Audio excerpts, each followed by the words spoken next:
আদিব অক্ষরে অক্ষরে প্রতিটা খুদে বার্তা পড়েছে। একই মেসেজ বারবার দেওয়া থাকলে বারবার পড়েছে। ওর ভেতরটা আটলান্টিক মহাসাগরের উতাল পাতাল ঢেউয়ে তলিয়ে যাচ্ছিল। পৃথিবীর সবচেয়ে মূল্যবান সম্পত্তি জয় করার মতো উচ্ছ্বাসিত হয়ে গেছিল ভেতরটা। প্রদীপ্তা নিজের মূল্যবান সময়গুলো আদিবের জন্য ব্যয় করেছে ভাবতে আদিবের হৃদয় শীতল হয়ে আসছিল। ও কল লিস্ট চেক করতে গিয়েও প্রিয়তমার পক্ষ থেকে আসা মিসড কলগুলো দেখে প্রশান্তি অনুভব করলো। কি সুন্দর গুটি গুটি অক্ষরে লেখা, 3 missed call from Mrs Tashrif খান আদিব। এসব দেখে আদিবের ইচ্ছে জাগলো প্রদীপ্তার সাথে কথা বলার। ও ভাবলো ওর প্রদীপ্তাকে এক্ষুনি কল করা উচিত। যা হওয়ার হবে, তবুও সে করবে, এবং সে করল। আদিব এখনো সেই ইংরেজি শব্দ মেসেজ নামক সুখগুলোতে চোখ বুলিয়ে যাচ্ছে। এসব দেখে ওর চোখ জুড়াচ্ছে, মন ভরাচ্ছে। অথচ অপর পাশে অবস্থিত প্রদীপ্তার মনটা খুব বিষিয়ে গেল আদিবের কথায়। ভুলে গেলে কি নিজের কল্পনা, ভাবনা, চিন্তা, রাতের ঘুম, খাওয়া দাওয়া সব কিছু আদিবের নামে বিসর্জন দিত? প্রদীপ্তার কণ্ঠস্বর ম্লান হয়ে বেরিয়ে এলো। আপনি সেদিন আমায় একবার ডাকতে পারতেন। ভীষণ অভিমানী শোনায় মেয়েটার কণ্ঠস্বর। এতদিনে জমে থাকা বিষাদের যন্ত্রণাটুকু অভিমানী সুর হয়ে বেরিয়ে এলো। আদিবের মায়া লাগে কেমন। ও অনুতপ্ত কণ্ঠে বলে, আপনি ঘুমিয়েছিলেন। ডাকা তো যেত।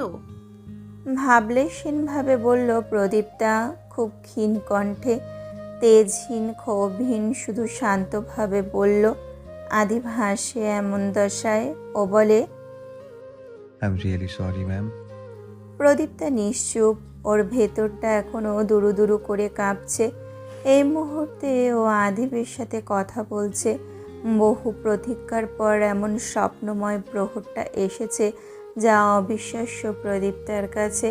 কতটা পুড়েছে এতগুলো দিন, কত যন্ত্রণায় কাতরেছে। একটা ছোট্ট তথ্য লোকটাকে নিয়ে পেতে চেয়েছে, তবে ব্যর্থ হতে হয়েছে সব সময়। আর আজ হুট করে মানুষটা কল করলো। প্রদীপ্তার চোখ দুটো খোলা হয়ে ওঠে। ও মলিন কণ্ঠে বলে, আপনি জানেন জাদুবিদ্যা করা কুফরি? সাধারণ স্বাভাবিক সচ্ছল একটা কথার প্রেক্ষিতে এমন একটা প্রশ্ন শুনে আদিব ব্যান্ডেজ করা কপালটায় ভাঁজ ফেলল। বুঝতে না পেরে সংকীর্ণ আওয়াজে বলল, দুঃখিত, বুঝতে পারলাম না, বুঝিয়ে বলুন শুনছি। ওপাশ থেকে প্রিয়তমার মনস্থ কণ্ঠস্বর ভেসে এলো, আপনি বাড়ির কারোর সাথে কোনো যোগাযোগ করেননি কেন? জানেন মামি আজ কত কাজ ছিল আপনার জন্য? আপনার বাবা অসুস্থ। বাড়ির কোনো খোঁজ নেন না। বাড়ির কোনো খোঁজ নেন না কেন? ফোন বন্ধ রাখেন কেন? ঠিকভাবে পৌঁছে গেছেন এমন খবরও বাড়িতে নেননি। সবার আপনাকে নিয়ে দুশ্চিন্তা হয়, আপনার কি কাউকে নিয়ে হয় না? নিম্ন গলায় নম্রস্বরে কতগুলো জটিল অভিযোগ তুলে ধরল প্রদীপ্তা। মেয়েটার কণ্ঠে এক ফোঁটা ঝাঁঝালো ধাঁচ, কঠোরতা খুঁজে পাওয়া যাবে না। অথচ অভিযোগগুলো পাহাড় সম। আদিব কোশমিনকালেও ভেবেছিল নাকি প্রশ্ন করতে করতে বিরক্ত করে দেওয়া মেয়েটা লাগাতার এতগুলো অভিযোগ নামক প্রশ্ন তার দিকে ছুড়ে দিবে কখনো? আদিব তপ্ত শ্বাস ফেলল, উত্তর না দিয়ে বলল, আপনি জাদু নিয়ে কথা বলছিলেন? প্রদীপ্তা নিবিড় কণ্ঠে বলে, ওটা পরে বলছি, আগে এটা বলুন আপনি এমন কেন? আগের তুলনায় প্রদীপ্তার কথাবার্তার ধরন পাল্টেছে বুঝে আদিবের প্রশান্তি অনুভব হয়। হৃদয়ে জড়িয়ে যাচ্ছে মেয়েটার কণ্ঠস্বর শুনে। গায়ের ব্যথা মলিন হয়ে গেছে অনেক আগেই। আদিব হাসে, নরম গলায় বলে, আমি এমনই। জবাবটা মোটেও প্রদীপ্তার ভালো লাগলো না। ও উদাস চোখে শূন্যে চাইল। মানুষ এমন হয় বুঝি? ও শুনতে পেল আদিব বুঝদার দায়িত্বশীল মানুষের ন্যায় ওকে আবার বলছে, আমি নিজের কাজে থাকলে বাইরের দুনিয়ার খবর নেই না প্রদীপ্তা। আমি পারি না অন্য কিছুতে ধ্যান দিতে, কিংবা চাই না। আপনার অজানা আজ জানুন। আমার একটা সিদ্ধান্ত গোটা একটা দায়িত্বশীল মানুষের পরবর্তী ধাপে এগিয়ে যাওয়ার দিক নির্দেশনা। আমার সিদ্ধান্ত একটু ভুল হলে শুধু সেই দল পিছিয়ে পড়বে না, বরং দেশের বিরাট ক্ষতি হয়ে যাবে। আমি যদি এসব কাজের ফাঁকে বাকিদের নিয়ে ভাবতে যাই, সব গুলিয়ে যাব। পদে পদে ভুল হবে আমার। আমি তা চাই না। এখনো দেশের জন্য অনেক করা বাকি আছে আমার। এখনো প্রিয় পোশাকের গায়ে বহু সংখ্যক পদক বাঁধার অদম্য শখটা পূর্ণ করা বাকি। তাই ফোন বন্ধ রাখি, যোগাযোগ বিচ্ছিন্ন রাখি। সবকিছু ঠিকঠাক রাখার জন্য হলেও নিজের স্বভাবের পরিবর্তন আমি ঘটাতে পারবো না কখনো। বুঝেছেন মহোদয়া? প্রদীপ্তা মহাবিস্ময়ে হতবিহ্বল হয়ে পড়ল। এসবের মানে কি? নাবিক মানে কি জাহাজে করে এক দেশ থেকে আর এক দেশে মাল নিয়ে যাওয়া না? সমুদ্রের মাঝে বাধা বিপদ এলে তার সাথে ধূর্ততার সহিত মোকাবিলা করা না? নাবিক মানে দেশের অনেক কিছু। সাধারণ নৌবাহিনী কর্মকর্তা নয় কি আদিব?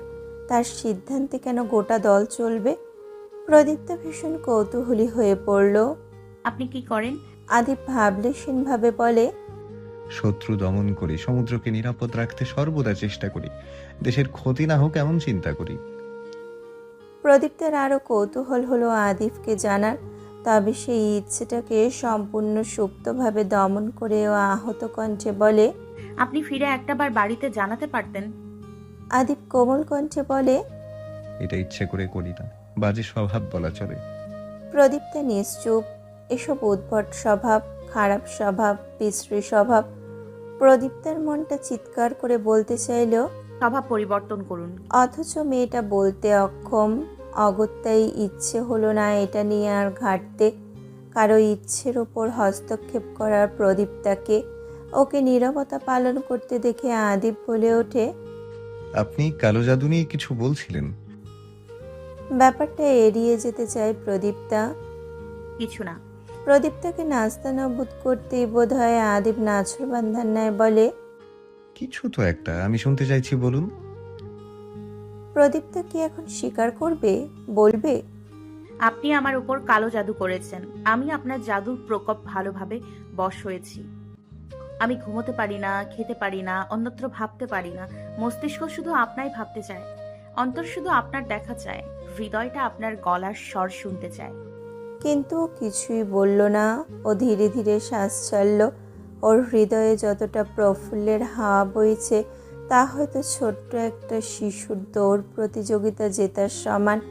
মেয়েটা কণ্ঠ খাদে নামিয়ে বলতে লাগলো, আমার নানু কালো জাদু ব্যাপারটা বিশ্বাস করেন ভীষণ।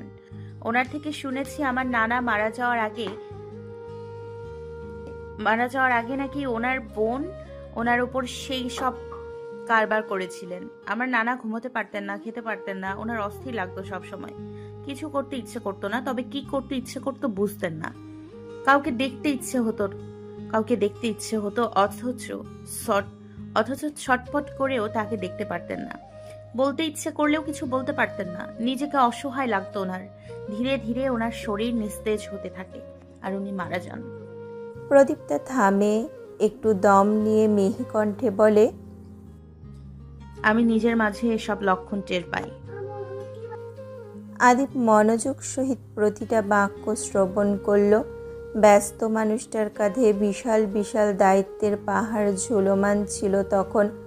অথচ প্রদীপ্তের মুখে এরূপ এক কথা শুনে সেই ভারী পাহাড়গুলো হটে গেল। পরিতৃপ্তি অনুভব করল ভেতরে। বেসামাল অনুভূতিরা ছড়িয়ে ছিটিয়ে যে যেখানে পারল ছিটকে পড়ল। মেয়েটা কোন দিকে ইঙ্গিত করেছে আদিবের বুঝতে কাঠখড় পোড়াতে হলো না ক্ষণিকক্ষণও। ওকে আবার হাসতে দেখা যায়। নিঃশব্দে দারুণভাবে নিজের সৌন্দর্যের মাত্রা বাড়িয়ে তুলে হাসলো। নিজেকে কেন যেন সার্থক মনে হচ্ছে। হকি কারো হৃদয়ে জায়গা পাচ্ছে নাকি পেয়ে গেছে? যদি এটা সত্যি হয়ে থাকে, আদিব মনে মনে বলল, যদি এটা সত্য হয় তবে আমি প্রতিজ্ঞা করছি এর সঠিক মর্যাদা আমি দেব, উত্তম রূপে নিজের দায়িত্বটুকু পালন করব। আদিব কাছে নেই, পাশে নেই, অথচ তবুও লজ্জায় নুয়ে পড়েছে মেয়েটার মস্তক। ও এত কথা কিভাবে বলছে তা ওর কাছে অবিশ্বাস্য। প্রদীপ তারা আদিবের সান্নিধ্যে নিজেকে একা লাগে, এর বাইরে নিজেকে আর এক লাগে। মানুষটা নির্দ্বিধায় জাদুকর। ভাগ্যিস আজ কল করেছিল। এতগুলো দিন পর প্রদীপ্তার ভেতরে প্রশান্তির ঝংকার তুলে দেওয়ার জন্য মনে মনে মানুষটাকেও ধন্যবাদ জানায়। আপনার ধন্যবাদ ব্যস্ত মানুষ। এতগুলো দিন পর ব্যস্ততা ঠেলে দিয়ে একটু আমার কথা স্মরণ করার জন্য অসংখ্য ধন্যবাদ। সহসা ওদের দুজনের মাঝে বিরাজমান নীরবতা ভঙ্গ হয়। শোনা গেল আদিবের আদুরে স্বরে ডেকে ওঠা নামটা। প্রদীপ। প্রদীপ্তা ভাবলেশীন ছোট্ট করে বলে, জি। আদিব ঠোঁট এলিয়ে প্রাণবন্ত গলায় বলে উঠল, ফোনে আপনার কণ্ঠস্বর সন্দেশের মতন মিষ্টি শোনাচ্ছে। আমি আপনাকে কল্পনা করতে পারছি, দেখতে পাচ্ছি। এই মুহূর্তে আপনাকে দেখতে আমার ব্যক্তিগত সন্দেশ লাগছে। প্রদীপ্তার নাকের ডগাটা লাল হয়ে উঠল অমনি। লাজে মিশ্রিত আদলখানি অপার্থিব কোমলতায় ভরে উঠল। দৃষ্টির কোণে লাজের পর্দা নেমে এলো মেয়েটার। ও চোখ নামিয়ে নিল নিঃশব্দে। অন্তঃস্থল হতে বয়ে যাচ্ছে ঢেউয়ের স্রোত। লজ্জার রক্তিম ঢেউ গালবে ও নেমে এলো নিঃশব্দে। মুখটা কেমন পাকা টমেটোর ন্যায় লাগছে। এই মুহূর্তে প্রদীপ্তাকে দেখলে হয়তো আদিব একই সুর গাইতো। আপনাকে পাকা টমেটোর মতো দেখতে লাগছে প্রদীপটা, আমার ব্যক্তিগত টমেটো লাগছে। গা শিউরে ওঠে প্রদীপ্তার। এসব কি ধরনের হাবিজাবি নাম? ও বড্ড কষ্টে মিনমিন করে বলল, আপনি মেয়েটা বাক্য সম্পূর্ণ করতেই পারে না। ওর এত বেশি লজ্জা লাগলো। সন্দেশ? এটা কোনো নাম হলো? তাও আবার নাকি ব্যক্তিগত সন্দেশ। প্রদীপ্তার মন ওকে সান্ত্বনা দেয়। আমি আগেই বলেছি না উনি পাগল। কথা মিলছে, হাড়ে হাড়ে মিলছে। এদিকে আদিব প্রদীপ্তার এই মুহূর্তের চেহারার করুণ দৃশ্যখানা কল্পনা করে কেমন হেসে যাচ্ছে। এই মুহূর্তে মেডিকেল কেবিনে কেউ চলে এলে নতুন রূপে এক আদিবকে আবিষ্কার করবে নির্দ্বিধায়। প্রদীপ্তা ব্যতীত অন্য কারোর সাথে এমন হাসে না কেউ। মেয়েটার সাথে কথা বললে ক্ষণে ক্ষণে হাসতে হয়। এর পেছনের অন্যতম কারণ হচ্ছে আদিব হাসলে প্রদীপ্তা ওর দিকে ভীষণ মনোযোগ দিয়ে তাকায়। হাসির শব্দ শোনে। একটু হেসে যদি প্রেয়সীর সম্পূর্ণ মনোযোগ নিজের প্রতি ধাবিত করা যায়, তবে এই প্রথা কেন অবলম্বন করবে না সে? আদিব প্রদীপ্তাকে বিচলিত করতে আর একটু ফোন দিয়াটে ও হাসি নিয়ন্ত্রণ করে সরু কণ্ঠে বলে, আমি কি? আমার দেয়া নাম পছন্দ হয়েছে আপনার? এই মুহূর্তে আপনিও আমাকে নাম দিতে চাইছেন, বলতে চাইছেন, আদিব আপনাকেও আমার ক্ষীর, পায়েস, রসমালাই, মিষ্টি, চমচম ইত্যাদি ইত্যাদি লাগছে। এই দ্বিধায় নিজের বাক্যটা সমাপ্ত করুন প্রদীপ্তা। আই সোয়ার কিছু মনে করব না। প্রদীপ্তা মিয়ে গেল সম্পূর্ণ। এমন ধরনের কথা তো এর আগে আদিবের মুখ থেকে শোনা হয়নি। মানুষটার মাথা খারাপ হয়ে গেছে নির্ঘাত। একটু আগের আদিব আর এই মুহূর্তের আদিবের মাঝে বিশাল ফারাক। অথচ কণ্ঠস্বর আগের মতোই রেখেছে গুরুতর। কিন্তু ওর ইচ্ছে হয় না কল কেটে দিতে। 17 দিন সহস্র দিনের মতো কেটেছে বলে কথা। এত সহজে কথা শেষ হয়ে যাবে নাকি? প্রদীপ্তা প্রসঙ্গ সম্পূর্ণ বদলে দিতে চায় ও নিজের অবস্থা সংযত করে খুব সংকীর্ণ কণ্ঠে ডেকে ওঠে, শুনুন না। কি ছিল এই সামান্য ডাকে কে জানে? হাসতে থাকা আদিব স্তব্ধ হয়ে যায় মুহূর্তে। হৃদস্পন্দন থমকে যায়, থমকায় দৃষ্টি জোড়া।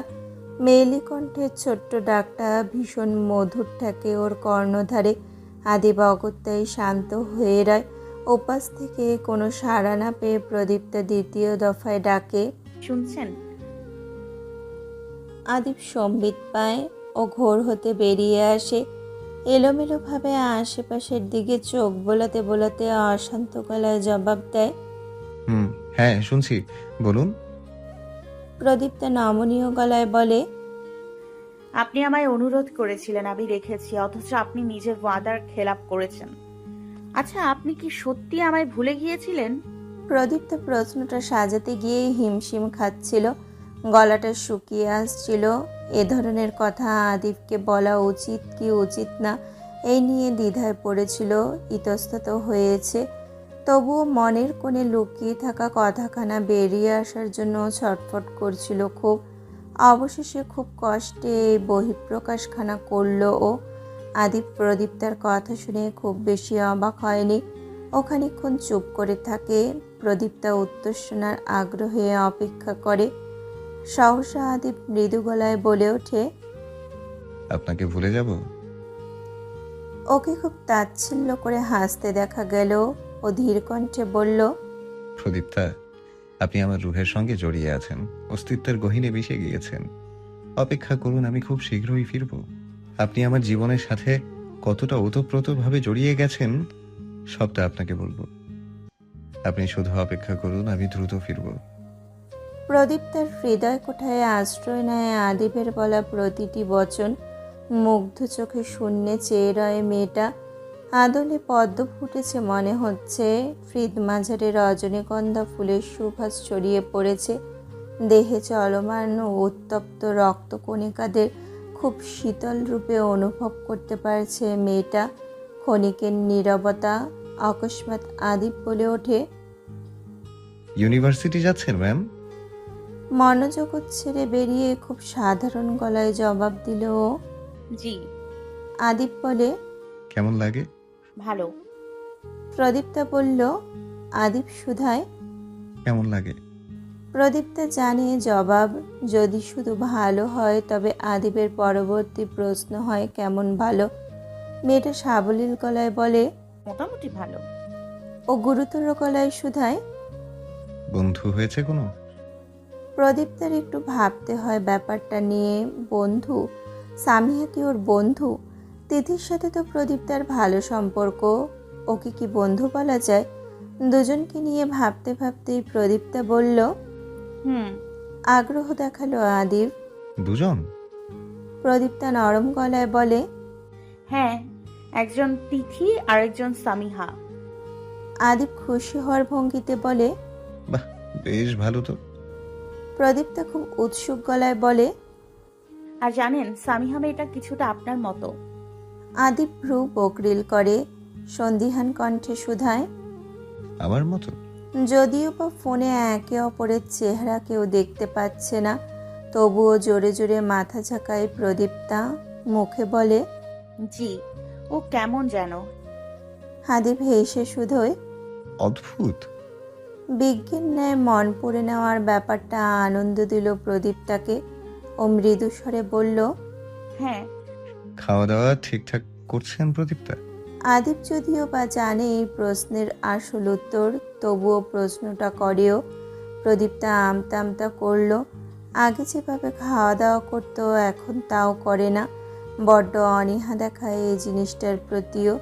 প্রদীপ্তা আর জবাব দিল না, চুপ রইল। শুনল আদিপ দৃঢ় গলায় বলছে, আমি কিন্তু আপনার উপর রাগ হই না, তবে ফিরে এসে যদি দেখি আপনার শরীর কঙ্কালে পরিণত হয়েছে তখন আমি খুব রাখবো। তাই আবার বলছি, নিজের স্বাস্থ্যের প্রতি যত্নবান হন। বাধ্যমের ন্যায় কথা মান্য করল প্রদীপ্তা। বুঝিয়ে দিল সে অক্ষরে অক্ষরে মানবে আদিপের কথা। আদিপের কেবিনের সামনে করাঘাতের আওয়াজ হয়। আদিপ তাকায় সেদিকে, দেখে একজন অফিসার এসে দাঁড়িয়েছে। আদিপ ভেতরে আসার অনুমতি দিল। লোকটা এলো, এসে দাঁড়ায় আদিপের চেয়ে ভালোই দূরত্বে। আপনার শরীর কেমন এখন? আদিপ শান্ত গলায় বলে। I'm fine. উনি বসলেন। দায়িত্ববান ব্যক্তির ন্যায় বললেন, নেক্সট মিশন খুব ডেঞ্জারাস হবে। রাশিয়ান নেভি ফোর্সের সাথে আপনার সাক্ষাৎকার টানা হোক। আদিপ নির্মল স্বরে বলে। এটা হওয়া কি জরুরি নয়? উনি বললেন, তাদেরটা তাদের বুঝে নিতে দিন। আদিপ দৃঢ় কণ্ঠে বলে, Jackson Levas is a great criminal in Russia. ওনাকে আয়তায় আনা মানে অনেক কিছু পাওয়া। I hope you understand. উনি বললেন, আপনি ভাবছেন ব্যাপারটা খুব সাধারণ। আদিপ নির্বিকার গলায় বলে। ইয়েস, আমি সেভাবেই নিয়েছি। উনি বলে, আর সেখানে গিয়ে আপনার মৃত্যু ঘটলে? আদিপ কিঞ্চিত সময়ের জন্য নীরব থাকে, অথচ বেশ সাবলীলভাবে জবাব দেয়, এখানে থাকলেও আবার মৃত্যু ঘটতে পারে। উপরওয়ালা কার হায়াত কতটুকু রেখেছে তার সম্পর্কে উনি অধিক জ্ঞাত। উনি বেজায় আহত গলায় বলেন, আপনাকে দেশের খুব প্রয়োজন। আদিব নির্লিপ্ত কণ্ঠে বলল, এই জন্যই এত কিছু। সম্পূর্ণ কথোপকথন স্পষ্টভাবে শুনল প্রদীপ্তা। যেহেতু আদিব কল কাটেনি আর হোল্ডও করেনি, প্রদীপ্তার মস্তিষ্কে গেঁথে গেল প্রতিটা কথা। কিসের রিস্ক, কিসের মৃত্যু, কোথায় যাবে আদিব, কেন মরার ভয় দেখাচ্ছে ওই লোক? প্রদীপ্তার বুকের ভেতরটা দুরু দুরু করে কাঁপছে, গলা শুকিয়ে এসেছে, জটিল লাগছে সব কিছু, ঘোলাটে লাগছে আশপাশ। প্রদীপ্তা অপেক্ষা করছে কখন আদিবকে এই নিয়ে কিছু জিজ্ঞেস করবে ও, অথচ হলো কি? এক পর্যায়ে গিয়ে কলটা কেটে দিল আদিব হুট করে বিনা বাক্যে। কারণ প্রদীপ্তার জানা আদিব আপাতত একজনের সাথে গুরুত্বপূর্ণ আলোচনা চালাচ্ছে। প্রদীপ্তা দেখলো কল কাটার সাথে সাথে টেক্সট করেছে সেই মহান ব্যক্তি। আমাদের পরে কথা হচ্ছে, ততক্ষণের জন্য ভালো থাকুন। প্রদীপ্তা কয়েকবার মেসেজটা পড়ল। দীর্ঘ সময় ধরে আজ আদিবের সাথে ওর কথা হয়েছে, তাও বহুদিন বাদে। প্রদীপ্তার এতক্ষণ পরে ওর সব স্বপ্ন লাগলো। মনে হলো এই বুঝি ভোরের আলোয় সে চোখ দুটো ছুঁয়ে দেবে আর ওকে জাগিয়ে দিয়ে চোখে আঙুল দিয়ে বুঝিয়ে দেবে সব স্বপ্ন। প্রদীপ্তা মোবাইলটা পাশ রেখে আলতো হাসে।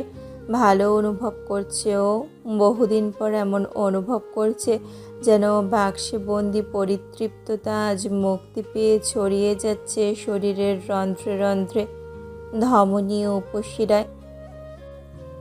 মনোরম অনুভূতিরা ওকে আষ্ট্রবৃষ্ট জড়িয়ে ধরে বলছে, আদিবের চেয়ে ভালো অনুভব ওকে আর কেউ করাতে পারে না। মেয়েটার একটু গাঢ় করে হাসে, পরমুহূর্তেই ভাবে ও কি রুমকি বেগমকে ছেলের সুস্থতার সংবাদটুকু জানিয়ে আসবে। পরে আবার ভাবে রুমকি বেগম তো সন্দেহ করবে, কি দরকার মিছিমিছি এসব করার। শেষে নিজের ভাবনা চিন্তায় নিজেই গাঢ় হাসিও গভীর শ্বাস টেনে সম্পূর্ণ সতেজতাটুকু শুষে নেওয়ার অদম্য ইচ্ছে করে বসল। বাইরে সাজের বেলা পেরিয়ে যাচ্ছে, কমলাপ সূর্যের কিরণ বিলীন হয়ে যাচ্ছে, আবছা দেখাচ্ছে চারদিক। প্রদীপ্তা পর্দা টেনে দেয় জানালার সামনে। পাখিগুলো কিচিরমিচির করছে, লাগাতার ওরা বলে যাচ্ছে, অথচ ওদের মনের কথাগুলো শুনতে কেউ ইচ্ছুক নয়। প্রদীপ্তা পাখিগুলোকে বুড়ো আঙুল দেখানোর ক্ষমতা রাখলো এই মুহূর্তে। ওর চিত্ত হতে খুব হিংস্রা মিশ্রিত এক বাক্য বেরিয়ে এলো, তোমাদের কিচিরমিচির কেউ শুনতে ইচ্ছুক না, অথচ আমার কণ্ঠস্বর শোনার জন্য একটা মানুষ সর্বদা ভীষণ ব্যাকুল। সন্ধ্যার পর আজ স্বেচ্ছায় রুষার কাছে গেল প্রদীপ্তা। আজকাল মেয়েটা না ডাকলে ওর কাছে আর যাওয়া হচ্ছিল না। বহুদিন পর মনটা ভালো হয়েছে, এখন প্রফুল্ল লাগছে নিজেকে। সবার সাথে মিশতে ইচ্ছে করছে আগের মতো করে। টেলিভিশনের পর্দায় চক্ষু স্থির রেখে চায়ের কাপে চুমুক দিচ্ছে রুষা। ভিনদেশি সিরিজ দেখায় ব্যস্ত ও। প্রদীপ্তা এক পলক শুধু টেলিভিশনের পর্দায় তাকালো। রুষা যা থেকে তা অন্যদের কাছে স্বাভাবিক হলেও প্রদীপ্তার কাছে লজ্জাজনক। নায়ক নায়িকার সামান্য হাত ধরা দেখলে মেয়েটা কেমন মিয়ে যায়। ও এগুলো সামনে বসলো রুষার পাশের সোফায়। রুষা চা খেতে খেতে সতর্ক চোখে চাইলো একবার, মুহূর্তেই মুখে ফোটালো এক টুকরো হাসি। ও চায়ের কাপটা রেখে সমস্ত ধ্যান দিল প্রদীপ্তাকে। আশপাশ ভুলে বেজায় উচ্ছ্বাসিত গলায় বলে উঠল, জানো আজ কি হয়েছে? প্রদীপ্তা অবুঝ ও স্বাভাবিক কণ্ঠে শুধোয়, কি হয়েছে? রুষা ঠোঁটের হাসি আর একটু প্রসারিত করলো, কণ্ঠে আর একটু প্রাণবন্ততা তুলে ধরে বলল, একটু আগে বড় ভাইয়া করুক। প্রদীপ্তা চুপচাপ শুধু শুনল। এ কথা তো সে জানে, আদিব যে আজ বাড়িতেও কল করবে তা ঠাউর করেছিল ও। ওর ভালো লাগলো রুষাকে এতটা খুশি দেখে। প্রদীপ্তা জানে রুষা আদিবকে কতটা ভালোবাসে, আবার খুব বিরক্তও হয়, তবুও ভালোবাসে। এতদিনের যোগাযোগ বিচ্ছিন্নতা কাটিয়ে আজ ভাইয়ের সাথে যোগাযোগ করতে পেরে রুষা কতই না খুশি হয়েছে। রুষা আবার বলল, বাবা তো ঘুমিয়েছে, তাই ভাইয়া বললো পরে কল করবে। রুষা একটু থামলো, কিছু একটা ভেবে বলল, তুমি কথা বলবে ভাইয়ের সাথে? অতর্কিত প্রশ্নে ভরকে যায় প্রদীপ্তা। সন্ধ্যা নামার খানিক আগেই তো কথা হয়েছে আদিবের সাথে। যদিও বা বারবার কথা বলতে প্রদীপ্তার মোটেও আপত্তি নেই, তবুও গোপনে যে আদিবের সাথে প্রদীপ্তার কথা হয়েছে এ ব্যাপারটা রুষা জানলে কেমন প্রতিক্রিয়া করবে ভাবল প্রদীপ্তা। রুষাকে না বলাটা অন্যায় হবে কি না তাও ভাবল। রুষা প্রদীপ্তার ভাবুক মুখশ্রী দেখে ওকে মৃদু ধাক্কা দিল, বলল, কি ভাবছো? বলবে কথা ভাইয়ের সাথে? প্রদীপ্তা মাথাটা খানিক নিচু করে নিল, মিহি কণ্ঠে বলল, না। উৎফুল্ল মেজাজটা দম করে চুপসে আসে রুষার। মুখের হাসিটা নিভে গিয়ে সোফায় সৃষ্টি হয় বিরক্তি। এতদিন প্রেমে ছ্যাঁকা খাওয়া মানুষটার মতো পড়ে থাকা মেয়েটা এত বড় একটা সুযোগ পেয়েও হাতছাড়া করতে চাইছে, এই বিষয়টা মেনে নিতে পারল না রুষা। ওর রাগও হলো প্রদীপ্তার ওপর। ও আহত গলায় বলল, ভাইয়া বলেছে রাশিয়া যাবে, ওখানে গেলে ভাইয়ের সাথে মাসে একবারও কথা বলার সুযোগও মিলবে না। মাসেও না? প্রদীপ্তা কৌতূহলী লোচনে তাকায়, সন্দিহান কণ্ঠে শুধায়, কেন? জাহাজে থাকলে কি কল করা যায় না? কিসের মিশন? নৌবাহিনীদের কাজ কি? তারা জাহাজে জাহাজে এক দেশ থেকে আরেক দেশে যায় না?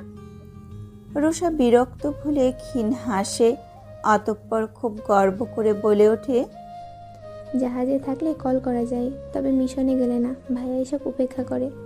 আকাশ থেকে জমিনে পড়ার মতো নিজেকে অনুভব করলো প্রদীপ্তা। কিসের মিশন? আদিপ ওকে বলেছিল ওর ইশারায় গোটা টিম চলে, তখন জিজ্ঞেস করা হয়নি কিসের টিম বা কিসের সিদ্ধান্ত। নৌবাহিনী সম্পর্কে প্রদীপ্তার ধারণা খুব কম। ওর আশেপাশের মানুষের মাঝে কেউ এই পেশায় ছিল না, না এই পেশা নিয়ে কারো মুখে দুটো কথা কভু শুনেছে। একবার ক্লাসে শিক্ষকের মুখে শুনেছিল, উনি বলেছিলেন নৌবাহিনী শান্তি শৃঙ্খলা বাহিনী, ওরা সমুদ্রের ধূর্ত সৈনিক। অথচ একজন কৌতূহল হয়ে ওনাদের কাজ সম্পর্কে জানতে চাইলে তিনি জানালেন ওনারা মালবাহী জাহাজের দায়িত্বে থাকে, এক দেশ থেকে অন্য দেশে মালামাল নিয়ে যায়। এরপর আর এসব নিয়ে কথা হয়নি। তবে নব্যজানা পেশাটা সম্পর্কে খুব আগ্রহী হয়ে পড়ে প্রদীপ্তা। ও বইতে দেখেছিল নৌসেনাদের সুন্দর পোশাকটা, তাই বাস্তবে একবার দেখার শখ ছিল। ওর ধারণা ছিল নৌবাহিনীর লোকেদের বয়সটা একটু বেশি হবে, ওনাদের দেখতে স্কুলের হেডমাস্টারের মতো লাগবে। অথচ আদিফকে দেখার পর এসব চিন্তা ভাবনা চোরমার হয়ে গিয়েছিল এক মুহূর্তে। মানুষটা বড্ড সুদর্শন কিনা। কয়েক বছর আগে নৌবাহিনী নিয়ে অল্প জানার ইচ্ছেটা আজ বৃহৎ আকার ধারণ করলো। ও আগ্রহী গলায় রুষার কাছে জানতে চায়। রুষা এই প্রশ্নের সঠিক উত্তর দিতে পারে না। জানি না, তবে কিছু একটা। ভাইয়া কাজের সূত্রে বিভিন্ন দেশ বিদেশে যায়, এছাড়া আমি কিছুই জানি না। মিশনের কথা শুনলাম মায়ের মুখে। প্রদীপ্তের দৃষ্টি নরম করলো, জানতে চাইল। রুষা ভাবলেশীনভাবে বলল, আরে না, ওনাদের অনেক কাজ, অনেক পদ আছে ওনাদের মাঝে। প্রদীপ্তার জানার আগ্রহ তিরতির করে বাড়ছে। এমনটা হয়তো হতো না যদি না আদিবেতে জড়িত না থাকতো। যেমন কাব্য একজন ডাক্তার, প্রদীপ্তার কখনো ইচ্ছে হয়নি ওর পেশা সম্পর্কে খুঁটিয়ে খুঁটিয়ে জিজ্ঞেস করতে, কিংবা সাদিদকেও না। ওর যত শত আগ্রহ শুধু আদিফকে ঘিরে। প্রদীপ্তা গলাটা ভিজিয়ে মোলায়েম কণ্ঠে শুধোয়, তোমার ভাইয়ার কাজ কি? রুষা নির্বিকার কণ্ঠে বলে, আমি জানি না, এইসব নিয়ে বাড়িতে কথা হয় না তেমন। তাছাড়া আমার এসবে ইন্টারেস্ট নেই। তবে ভাইয়া। রুষা থেমে যায়। প্রদীপ্তা গুরুতর ভঙ্গিতে তাকালো, ব্যাকুল গলায় বলে, কি? রুষা ছোট্ট করে দম নেয়, স্বাভাবিক কায়দায় বসে, সতেজ গলায় বলে, he is a special officer of navy. Pradipta ক্ষণিকের মধ্যেই বুঝে নেয় আদিব সাধারণ কেউ না। ওনার মাপ বিশাল। অমন এক ধরনের একটা মানুষের সঙ্গে প্রদীপ্তা মিশে যাচ্ছে, নীরবেও অনেকটা কিছু হয়ে যাচ্ছে দুজন দুজনের। প্রদীপ্তার হৃদয় কোঠায় সমুদ্র স্রোতেরা ধেয়ে এলো, দ্রিম দ্রিম করে কাঁপল বক্ষ পিঞ্জর। ও এমন একটা মানুষের জীবনের সাথে আষ্টপৃষ্টে জড়িয়ে যাচ্ছে যার পদে পদে দায়িত্বশীলতা। এই মুহূর্তে প্রদীপ্তার আদিফকে নিয়ে অমনি গর্ববোধ হলো, যা একটু আগে রুষার হচ্ছিল ভাইকে নিয়ে। রুষা প্রদীপ্তার মাঝে নতুন কিছু দেখতে পেল। মেয়েটার মনটা আজ ভালো দেখাচ্ছে। আদিফের কথা বলতেই আরো ভালো হয়ে গেল বোধহয়। রুষা ঠোঁট চেপে হাসে, বাঁকা ইঙ্গিত করে বলে, তুমি আর কিছু জানতে চাও ভাইকে নিয়ে? প্রদীপ্তা খুব জানতে চায়, তবে মুখে কথা বলার জো নেই। তবুও আমতা আমতা করে মেয়েটা বলল, তোমার ইচ্ছে হলে বলো, আমি বিরক্ত হব না। রুষা শব্দ তুলে হেসে ফেলল। রুষার হাসিতে প্রদীপ্তার লজ্জা বাড়ে, অস্বস্তি হয়।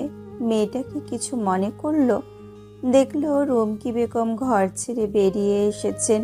উনি ওদের কাছে আসছেন। কান্নাকাটি করে চোখ ফুলিয়ে ফেলেছিলেন। সেই ফোলা ফোলা ভাবটা এখনো আছে।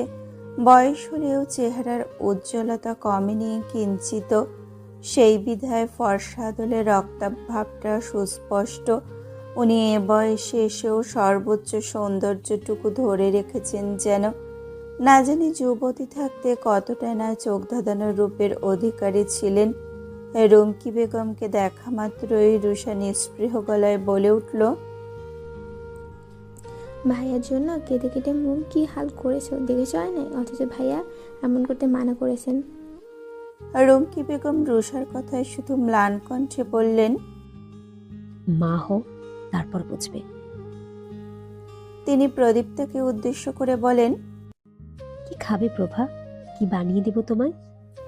প্রদীপ্তা নম্র স্বরে বলে, কিছু খাবো না, আপনি বসুন। উনি বসলেন। বড্ড বেশি শুকনো দেখাচ্ছে মুখটা।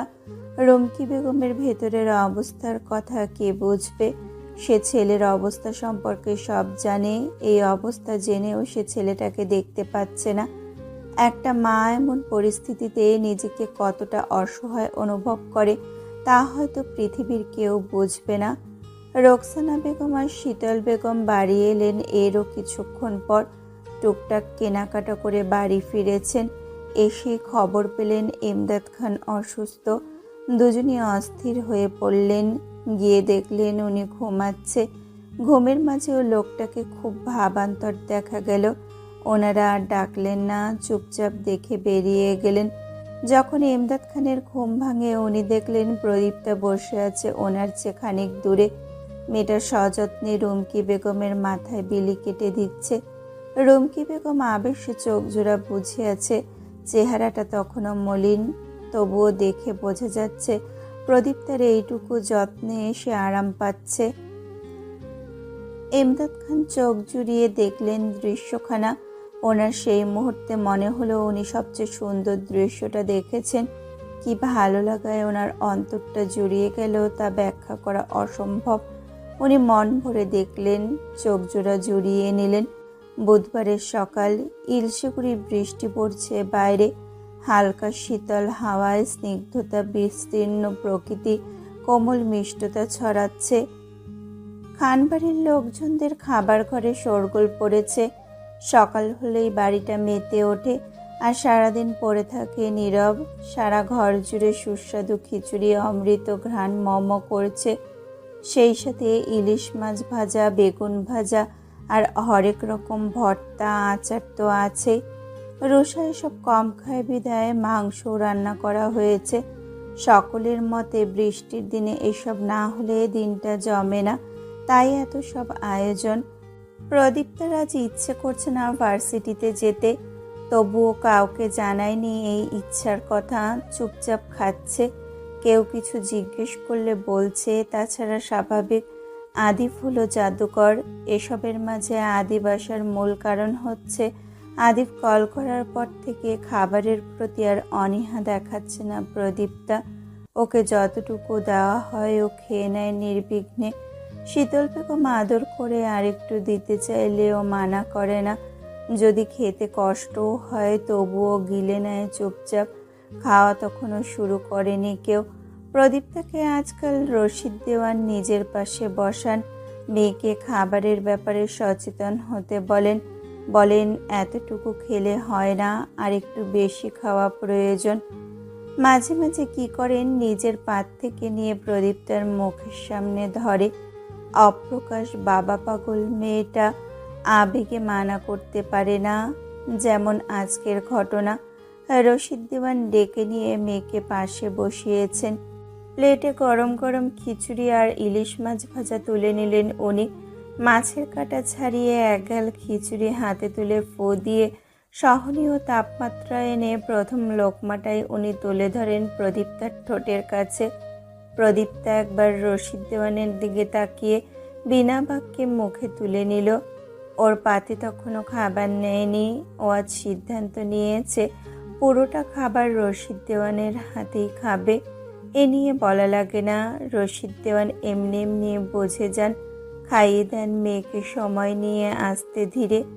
বাড়ি থেকে যখনই সবাই বেরোবে তখন বৃষ্টি নেই বললেই চলে। কাব্য আর সাদিদ আজ একসাথে যাবে।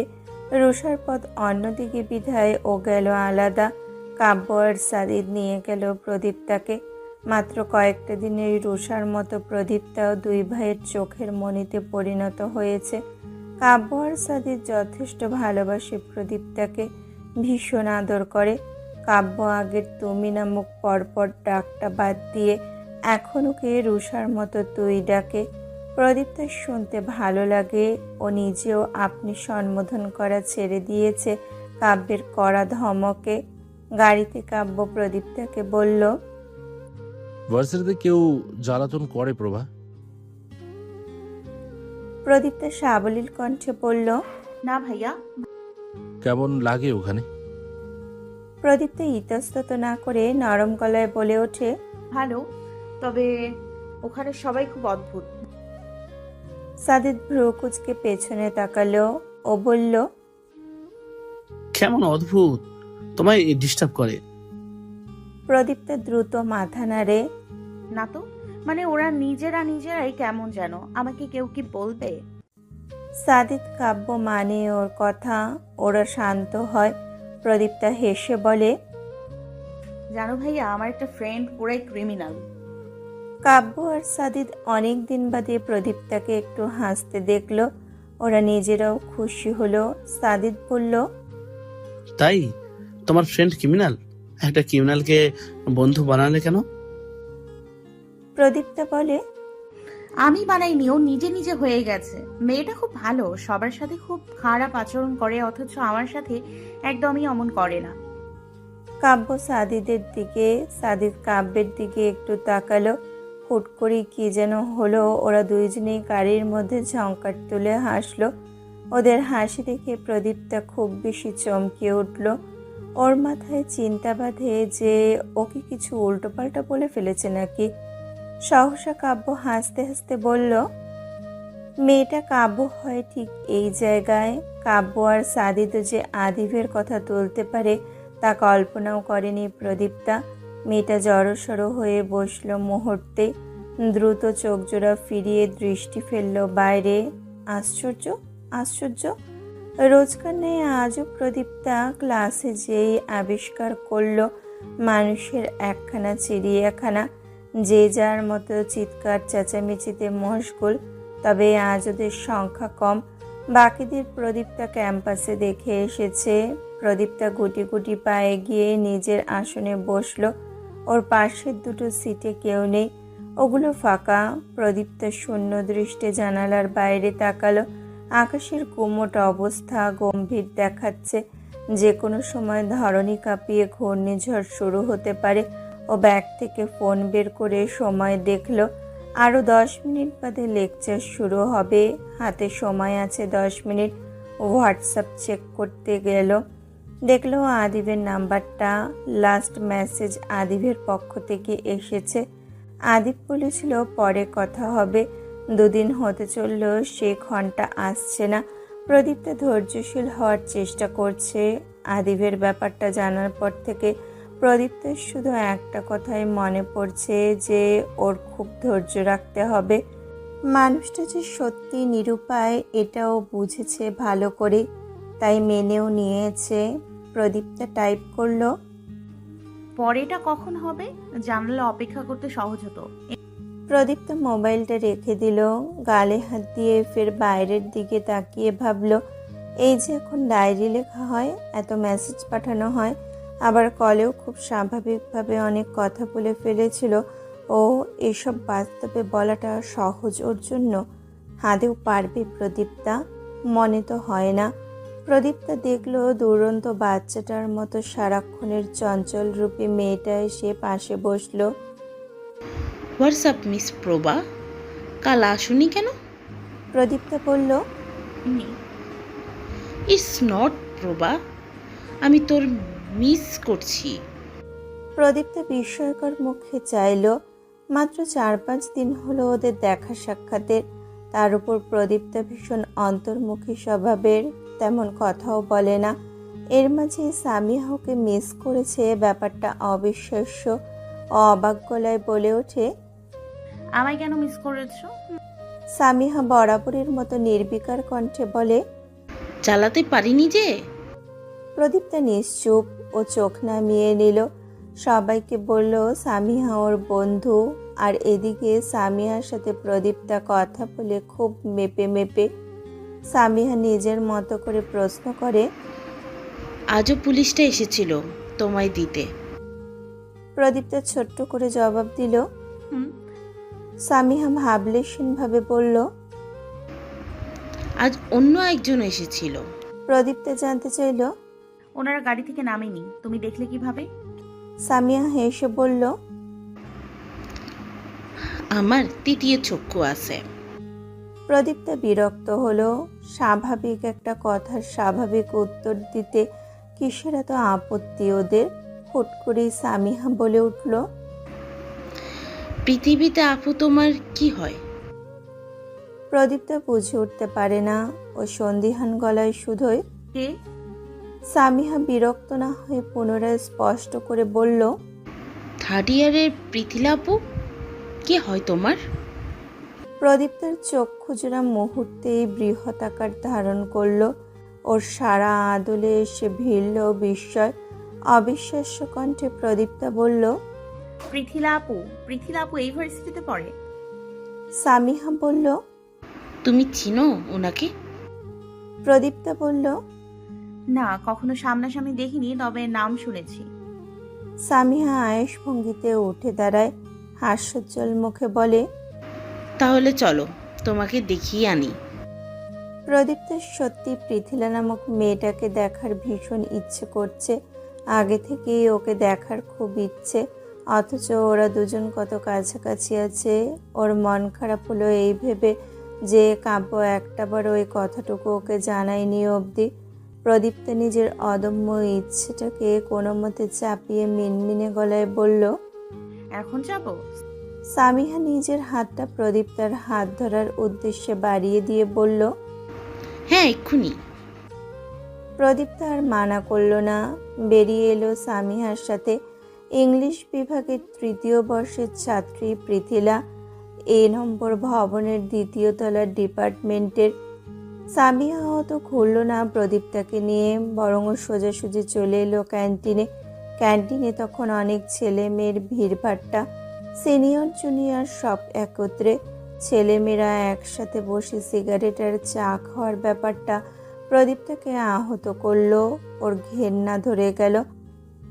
অকস্মাৎ প্রদীপ্তা থমকে গেল, স্থবির হয়ে গেল ওর পথযুগল। দৃষ্টি স্থির হলো যেই টেবিলটার সামনে ওরা দাঁড়িয়ে আছে, সেখানে বসে থাকা মেয়েটার ওপর। এই মেয়েটাকে ও এর আগে একবার শুধু ছবিতে দেখেছে, আজ এই প্রথমবার বাস্তবে দেখলো। প্রদীপ্তা বুঝলো কেন কাব্য পৃথিলা বলতে এত পাগল। প্রদীপ্তা দেখলো সামিহা পৃথিলাকে ডাকছে। সিনিয়র আপু, দেখুন আপনাকে দেখতে কে এসেছে। পৃথিলা বন্ধুদের দিক থেকে নজর সরিয়ে তাকালো সামিহার দিকে, অতঃপর প্রদীপ্তার দিকে। পৃথিলা প্রদীপ্তাকে দেখেনি, চেনে না। এদিকে অকস্মাৎ সামিহা এমনভাবে বলল যে প্রদীপ্তা অস্বস্তিতে পড়ে গেল। যেহেতু কাব্য পৃথিলার ব্যাপারটা ওকে জানায়নি, সেই হিসাবে ওর এখানে আসা হয়তো ঠিক হয়নি। প্রদীপ্তা মাথা নামিয়ে নিল। বড্ড উসখুস করে সামিহাকে চাপা গলায় বলল। সামিহা চলো। সামিহা কিছু বলার আগে পৃথিলাই কৌতূহল নিয়ে বলে ওঠে, ওকে সামিহা। সামিহা প্রদীপ্তার অস্থির নতজন মুখের দিকে তাকিয়ে মিটিমিটি হাসল, বলল, ননুদ। পৃথিলা সহ ওর বাকি বন্ধুরা অবাক হয়ে একসাথে শুধায়। তোর ননদ? মুখটা গম্ভীর করে নিল সামিহা। বিরক্ত যেন উতলে এসে পড়ল ওর মুখে। অবিজয় অপ্রসন্ন কণ্ঠে বলে, ওর নাম প্রভা। পিতিলা আপু চেনো ওকে? পৃথিলা সময় নেয়, তাকিয়ে থেকে চেনার চেষ্টা করে প্রদীপ্তাকে। সহসা টনক নড়ে উঠল ওর। ও দাঁড়িয়ে পড়ল, গোল গোল চোখে চেয়ে বলে উঠল, ও কি কাপড় বোন? প্রদীপ্তা শুষ্ক ঢোক গিলে। ওর সত্যি ভীষণ অস্বস্তি বোধ হচ্ছে। কাব্য জানলে যদি রাগ করে, এসব ভেবে মেয়েটা ভয়ে চৌচির। অথচ প্রদীপ্তার অস্বস্তিকে দারুণ এক বিস্ময়ে রূপান্তরিত হয়ে পৃথিলা দ্বিতীয়বারের মতো বিস্মিত এক কণ্ঠে বলে ওঠে, তুমি আদিপ ভাইয়ার উঠবি ওয়াইফ প্রভা না? কাব্যর ফুফাতো বোন হও? বিস্ফোরণ ঘটার ন্যায় চমকে ওঠে প্রদীপ্তা। চক্ষুজোড়া কোটর ছেড়ে বেরিয়ে যাওয়ার উপক্রম হয়। নিমেষে আদলের রক্ত সরে ফ্যাকাশে হয়ে যায়। ধুকপুক শুরু হয় বুকে। কান দুটো ঝাঁঝা করছে, কান দিয়ে গরম ধোঁয়া বেরোচ্ছে। অপভ্রংশ উত্তপ্ত হয়ে উঠেছে, গোল গোল করে ঘুরছে আশপাশ। ওর ভেতরটা বিস্ময়ে চিৎকার করে উঠল। কি? সামিহা নিজেও গোল গোল চোখে প্রদীপ্তাকে দেখছে। কে কার হবু বউ? আদিফকে। ও অবাক গলায় বলে ওঠে, প্রভা আদিপ কে? কার হনে আলী বিবি তুমি? আমাকে তো বললে না। প্রদীপ্তা হতবিহ্বল, কিংকর্তব্য বিমূঢ়। ও কথা বলার ভাষা হারিয়েছে। এদিকে পৃথিলার মুখে হাসি ফুটে উঠেছে। ও প্রদীপ্তার হাত দুটো নিজের হাতে নিয়ে মিষ্টি গলায় বলল, তোমার কথা আমি কাব্যর মুখে শুনেছি। কেমন আছো? প্রদীপ্তা কি আর এসব সোনার ধান্দায় আছে নাকি? ওই মুহূর্তে ইহজগতের বাইরে আছে, হারিয়ে গেছে কোনো এক অচিন গহ্বরে। ওর আশপাশটা এই মুহূর্তে তবদা খাওয়া স্থবির। রাতের মধ্যভাগ চলমান। প্রশস্ত আকাশ জুড়ে নক্ষত্রেরা আসন পেতে বসেছে। নির্জন নৈসর্গ প্রকৃতি। ঘুমে নিভু নিভু চোখজোড়া অতি জোর করে খুলে রেখেছে প্রদীপ্তা। নিদ্রাপরীরা ক্রমাগত দুয়ারে করাঘাত করে যাচ্ছে। একটা উপন্যাসের আর মাত্র 2টো পৃষ্ঠা বাকি। এই 2টো পৃষ্ঠা শেষ না করে সে কিছুতেই ঘুমোবে না। জানালার গ্রিল গলিয়ে মিষ্টি চাঁদের শুভ্র দীপ্তি সরাসরি এসে পড়েছে ওর খাটের ওপর। প্রদীপ্তার ঘরে জ্বলছে মৃদু আলোর ল্যাম্প লাইট। দেওয়াল ঘড়ি থেকে টিকটিক শব্দ ভেসে আসছে লাগাতার। ঘরের ফ্যানটা বন্ধ করা, বিধায় বাড়তি শব্দগুলো সুস্পষ্ট শোনাচ্ছে। হঠাৎ করে টুং জাতীয় কোনো শব্দ হতেই ধ্যানভ্রষ্ট হলো প্রদীপ্তা।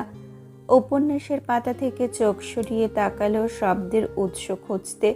মোবাইলের স্ক্রিনের আলোটা জ্বলছে। তন্দ্রাচ্ছন্ন চোখ দুটোর তন্দ্রাভাব মুহূর্তেই সরে গেল। চট করে উঠে বসে মোবাইলটা চার্জ থেকে খুলল ও। পাওয়ার বাটন চাপতেই দেখলো স্ক্রিনে ভাসছে কিছু গুটি গুটি শব্দ। নোটিফাই ফ্রম ব্যস্ত মানুষ। চকচক করে ওঠে প্রদীপ্তার নেত্রযুগল। মুক্তোর ন্যায় উজ্জ্বল দেখায় মুখশ্রী। আকাশের চাঁদটাকে এই মুহূর্তে ওর মুখের সঙ্গে তুলনা করা সম্ভব বোধহয়।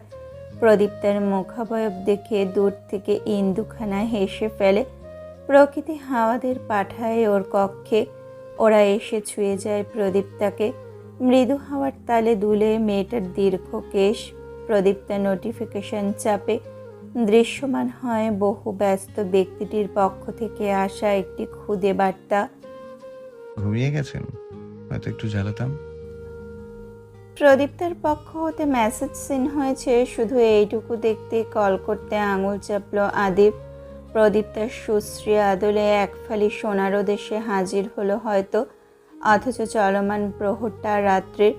ফোন কানে চাপলে ভেসে এলো খুব নমনীয় কণ্ঠে অন্তঃস্থলে প্রশান্তি ছড়িয়ে দেওয়া বাক্যগুলো। আমি ভেবেছিলাম আমার পদ্মালোচনই হয়তো নিদ্রাপরীদের সঙ্গে তাদের রাজ্যে পাড়ি জমিয়েছে, অথচ তিনি জাগ্রত। এই মুহূর্তে আমার হয়তো তাকে কিঞ্চিত রাগ নিয়ে কিছু বলা উচিত ছিল। এত রাতে জেগে আছেন কেন? কিন্তু মন তাকে জাগ্রত অবস্থাতেই চেয়েছিল, বিধায় সব উপেক্ষা। কেমন আছেন প্রদীপ? ক্ষণিকের জন্য জড় পদার্থের মতো স্থবির হয়ে রয় প্রদীপ্তা। কান দুটো ছিঁড়ে গরম চায়ের ন্যায় উত্তপ্ত ধোঁয়া বেরোচ্ছে। কি অদ্ভুত সব কথাবার্তা! প্রদীপ্তা তবুও সব পাশে রেখে শুধু অনুভব করলো আদিবের কণ্ঠস্বর। আজকাল আদিব প্রদীপ্তার কাছে ধূমকেতু সম, সহজে মানুষটাকে পাওয়া যায় না, আর পেয়ে গেলে ভুবনজয়ী সুখটা অনুভূত হয়। প্রদীপ্তা বলল, ভালো, আপনি? আদিব একটু থেমে রয়, চোখ দুটো বন্ধ করে উপভোগ করে তার কানে বাজতে থাকা প্রদীপ্তার কণ্ঠের প্রতিধ্বনি। আদিব সময় নিয়ে বলল, আপনার গলার স্বর শুনে ভালো আছি। প্রদীপ্তা আলতো হাসে। আদিবের ছোট ছোট কথায় মিশে থাকা আদরগুলো প্রদীপ্তার বড্ড পছন্দের। আদিব ফের বলল, এত রাতে জেগে কি করছিলেন? নিশ্চয়ই আমার কথা ভাবছিলেন, না? প্রদীপ্তা তপ্ত শ্বাস ফেলে। আদিবের কথা কখনো ভেবেছে নাকি প্রদীপ্তা? আদিব তো মনে করে প্রদীপ্তা ওকে নিয়ে সামান্যতম ভাবে না। মেয়েটার মুখের হাসি ঘুচে গেল। ও নরম গলায় বলল, বই পড়ছিলাম। আদিব ল্যাপটপে কিছু দেখছিল আয়েশি ভঙ্গিতে বসে। আশেপাশে অসংখ্য কাগজপত্র ছড়ানো, সামনে এভিডেন্স বোর্ড। ও এবেলায় একটা স্টিকি নোট এভিডেন্স বোর্ডে লাগাতে লাগাতে হাসি হাসি ভাব নিয়ে বলল, কখনো আমাকেও পড়তে পারেন? প্রদীপ্তা চমকায় না, ঘাবড়ায় না। এসবে নিজেকে খুব অভ্যস্ত লাগছে আর। ও খুব সাবলীলভাবে বলে, আপনি ভীষণ জটিল। আদিব ঠোঁট বাঁকায়, সংকীর্ণ আওয়াজে বলে, কখনো পড়ে দেখেছেন? প্রদীপ্তা দেখল ওর খুলে রাখা উপন্যাসের পৃষ্ঠা এলোমেলো হয়ে যাচ্ছে হাওয়ার বেগে। মেয়েটা উঠে বইটা বন্ধ করে দিতে দিতে সামান্য স্বরে বলল, হাসলো আদিব। প্রদীপ্তাকে এখন আদিবের অন্যরকম লাগে। মনে হয় দূরত্ব প্রদীপ্তাকে ওর কাছে ঠেলে দিচ্ছে প্রতিনিয়ত। স্বল্পভাষী নাজুক মেয়েটা আপনা আপনি আদিব পাগল হয়ে যাচ্ছে। আদিবের মাঝেও কিঞ্চিত সন্দেহ রাখছে যে আদেও ওর ভাবনাটা সত্যি কিনা। আদিব আগে কাজ ছাড়া সেলফোনটা নিয়ে আগ্রহ কম ছিল, এখন ওর ভালো লাগে। যখনই ফোন অন করে দেখে জমে আছে প্রিয়তমার পাঠানো অসংখ্য টুকরো টুকরো খুদে বার্তা। আদিব কথা ঘুরায়, দিনকাল কেমন যাচ্ছে আপনার? প্রদীপ্তা বালিশটাকে বুকে জড়িয়ে জানালার বাইরে তাকালো। মুখটা মলিন ও মৃদু স্বরে বলে, যেমন চাইছিলেন। আদিবের ভ্রু বকরিল হয় ও সন্দিহান কণ্ঠে শুধায়, কেমন চাইছিলাম? প্রদীপ্তা ম্লান কণ্ঠে বলল, যেমনই হোক। আদিব সতর্ক কণ্ঠে বলে, মন খারাপ? ও কোমল কণ্ঠে বলে, এসব কখনো হয় না আমার। আদিব ক্ষীণ হাসে। কিছু নিয়ে প্রদীপ্তা বিষণ্ণ তাও বুঝল, তবে কারণটা ঝাপসা। আদিবের দূরত্ব বাড়িয়ে দেওয়ার ব্যাপারটা নিয়ে কি তার প্রিয়তমার অভিমান? আদিবের মনটা হুট করে কেমন পরিতৃপ্তিতে ভরে ওঠে। আদিব শুনে ওপাশ থেকে প্রদীপ্তা আবার বলছে, আপনি তো খুব বিজ্ঞ মানুষ, আমাকে একটা জিনিস শিখিয়ে দিতে পারবেন? আগ্রহী হলো আদিব ও মৃদু স্বরে শুধায়, কি শিখতে চাইছেন? প্রদীপ্তা ঝটপট বলে, কিভাবে মানুষ ভীষণ ধৈর্যশীল হয়। আদিব আশ্চর্য হলো। ধৈর্যশীল হতে চায় প্রদীপ্তা? মেয়েটা কি কম ধৈর্যশীল? আদিব পদে পদে প্রমাণ পেয়েছে প্রদীপ্তার ধৈর্যের। অগত্যা আবার কেন জানতে চাইছে এসব? বিষয়টা আদিবের সামান্য অদ্ভুত লাগে। ওর মন ওকে বারংবার ইশারা ইঙ্গিত দিচ্ছে প্রদীপ্তার এ কথার কারণটা আদিব নিজে, অথচ মস্তিষ্ক বলছে ওর মুখ থেকে শোনার আগে অহেতুক ভাবনাটাকে দূরে ঠেলে দেওয়ায় আদিব। আদিব ইজি চেয়ারের গায়ে গা এলিয়ে বসলো, বলল, কি হয়েছে আপনার? প্রদীপ্তার চিত্ত যেন চিৎকার করে বলতে চাইল, আপনার শূন্যতার বিরহে বৈরাগী হয়ে যাচ্ছি। অথচ মুখ ফুটে এ কথা বলতে পারল না। মেয়েটার স্বভাবসুলভ নিম্ন গলায় বলল, আদিপ চোখ জোড়া আমোদে বন্ধ করে একটু সময়ের জন্য। একটা আগে থেকে জানা প্রশ্নেরই উত্তর শুনতে চায় প্রদীপ্তার কাছে। বলে ওঠে, আপনার আমার কথা মনে পড়ে প্রদীপ্তা? প্রদীপ্তা হাসে ম্লান। শুধু কি মনে পড়ে, মনের মাঝ থেকে তো আদিপ সরেই না, কিছু এক না। ন্যানো সেকেন্ডের জন্যও না। প্রদীপ্তা নরম গলায় বলল, কিভাবে মানুষ ভীষণ ধৈর্যশীল হয়? আদিপও একই সুরে বলে, আপনিও বলুন কেন ধৈর্যশীল হতে চাইছেন, যেখানে আপনি শুরু থেকেই তা। প্রদীপ্তা নিশ্চুপ। আদিপকে ফের বলে, আপনি যথেষ্ট ধৈর্যশীল একজন নারী, তাই নতুন করে এসব শিখে আপনার কোনো কাজ নেই। আপনি চাইলে ভালো কিছু শিখতে পারেন। প্রদীপ্তা সামান্য আগ্রহী হলো ও শান্তভাবে বলল। আদিপ তখনও ল্যাপটপের কিবোর্ডে হাত চালাচ্ছিল। দেখা গেল ল্যাপটপের পর্দায় ভুলক্রমে লিখে ফেলেছে, একটু প্রেম আর একটু ভালোবাসা শিখুন। আদিপ নিজের কর্মকাণ্ডে নিজেই হেসে ফেলল নিঃশব্দে। টাইপটুকু কেটে শুদ্ধ করে লিখল বাদবাকি লেখাটুকু। ওদিকে প্রদীপ্তা কৌতূহলী নিয়ে ফের শুধোয়, কি শিখবো বলুন?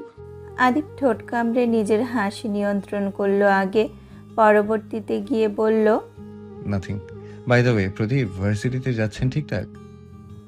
প্রদীপ্ত যেন খুব বিরক্তি লাগলো। ওর মুখটা চুপসে এলো আগের তুলনায়। মেয়েটা কাউকে মনের কথাগুলো বলতে পারে না, এটা ওর জীবনের সবচেয়ে বড় আফসোস। সাধারণ থেকে সাধারণ কথাগুলো বলতে দ্বিধা বোধ করে। প্রদীপ্তা নিজের এমন স্বভাবটা সত্যি পাল্টাতে চায়। তাই তো এতদিন ধরে মনের কোঠায় জমে থাকা ছোট্ট বিষয়টা আদিপকে খুব উদাস গলায় জানিয়ে দিল সে। যাচ্ছি, তবে আমার রোজ ওখানে যেতে ভালো লাগে না। একটু বেশি মলিন শোনালো প্রদীপ্তার কণ্ঠস্বর।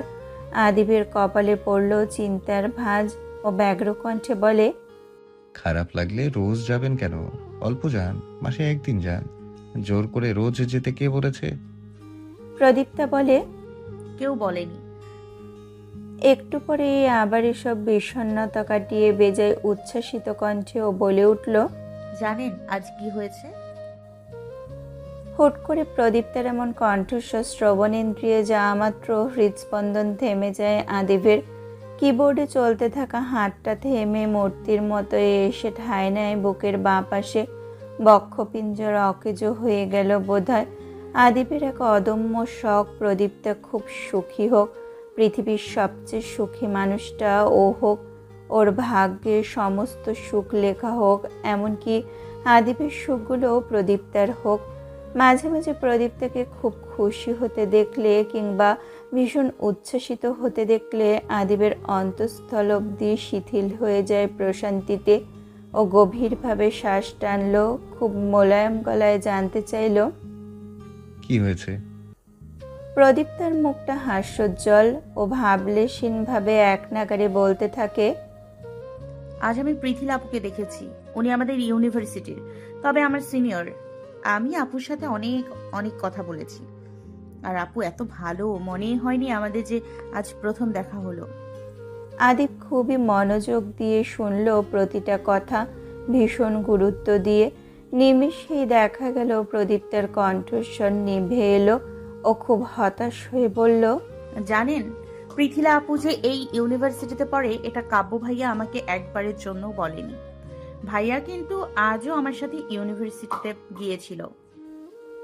আদিব হাসলো স্বল্প, তবুও কণ্ঠ সংযত রেখে ও বলল, খুব অন্যায় করে ফেলেছে। শুধু বকে দিলে হবে নাকি, এসে মারতেও হবে? ফিক করে হেসে ওঠে প্রদীপ্তা, খিলখিল করে শব্দ তুলে হাসে। আদিবের মনে হলো চারিদিক থেকে ওর জন্য মহা খতরনাক বাক্যটা বেজে উঠছে, আদিব তুই শেষ। আদিবের রুক্ষ শুষ্ক হৃৎপিণ্ডখানা ভিজিয়ে দিল ঝমঝমিয়ে এক পশলা বৃষ্টি এসে। আদিবের শরীরের প্রতিটা রন্ধ্রে রন্ধ্রে ছড়িয়ে পড়ে পরিতৃপ্ততার আভাস। সবচেয়ে সুখকর অনুভূতিটা অনুভব করতে পারল ও। কাজ বন্ধ করে দ্বিতীয় দফায় পরিশ্রান্ত নয়নজোড়া বন্ধ করল আদিব। প্রদীপ্তা হাস্যোজ্জ্বল মুখে বলে উঠল, আপনি মজা করছেন আমার সাথে? আদিব সময় নিল জবাব দিতে, নাকচ করল ও। হুম, সে তো বিশাল স্পর্ধা। আপনার মনে হয় আমার মতো নগণ্য এক ব্যক্তির এমন স্পর্ধা আছে বলে? প্রদীপ্তের হাসি সরল না মুখ থেকে। মানুষটা ক্ষণে ক্ষণে সুর পরিবর্তন করতে সেরা। এই ভালো তো একটু পর তার চেয়েও ভালো। প্রদীপ তার মাথায় একটা কথা ঘুরপাক খাচ্ছে। কথাটা বলতে গেলে জিভে আটকে যাচ্ছে খুব। অস্বস্তি, লজ্জা সবটাই এবেলায় এসে বিদ্যমান হয় প্রদীপ তার মুখশ্রী জুড়ে। সহসা ও আমতা আমতা করে খুব জড়তা নিয়ে বলে ওঠে, আপনি কাব্য ভাইয়াকে মারার জন্য হলেও কবে আসবেন? হাদীপ ম্লান হাসে, স্বাভাবিকভাবে বলে, আপনি চাইছেন আমি আসি?